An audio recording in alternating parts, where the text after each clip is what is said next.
The parenting trend that's pissing everyone off. Unschooling has become popular on social media. This method puts kids in charge of their own education. They don't attend formal classes. They don't have teachers or adhere to a curriculum. They only learn things they are curious about.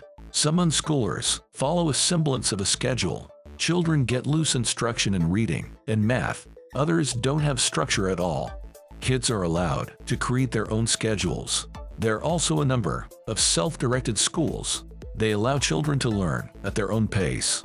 They don't have formal grades or teaching instructors. Unschooling has been around for decades. It was popularized by 1970s educator John Holt. He co-founded a newsletter, Growing Without Schooling. It popularized the idea of learning through facilitation.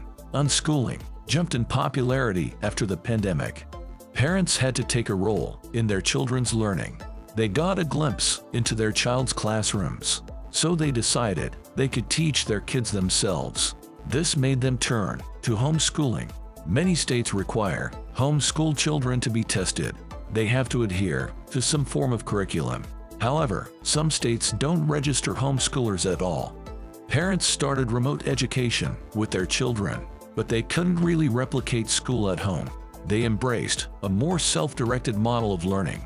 There was also an element of self-validation involved. Homeschooling is difficult and labor-intensive. Parents have to be available to their children at all times. Some of them couldn't assume a conventional teacher role. They got tired and bored and felt guilty about it, so they might have gravitated toward unschooling. This helped them alleviate their guilt.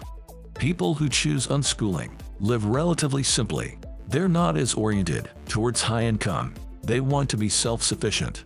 They often have gardens and make their own food.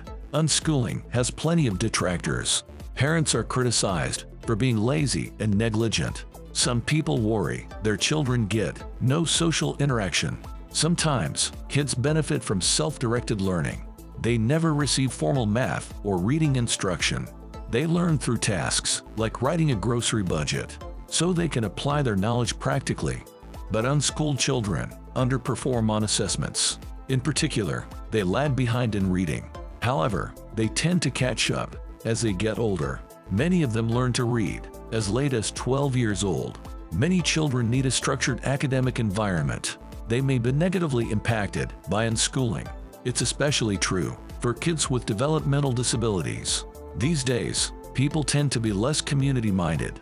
There has been increasing emphasis on the self. Unschooling provides a limited environment. It can contribute to children growing up in isolation. They don't encounter outside ideas or perspectives. Young people need to learn to live in a society. It's one of the traditional roles of public schools. However, some unschoolers view this aspect as negative.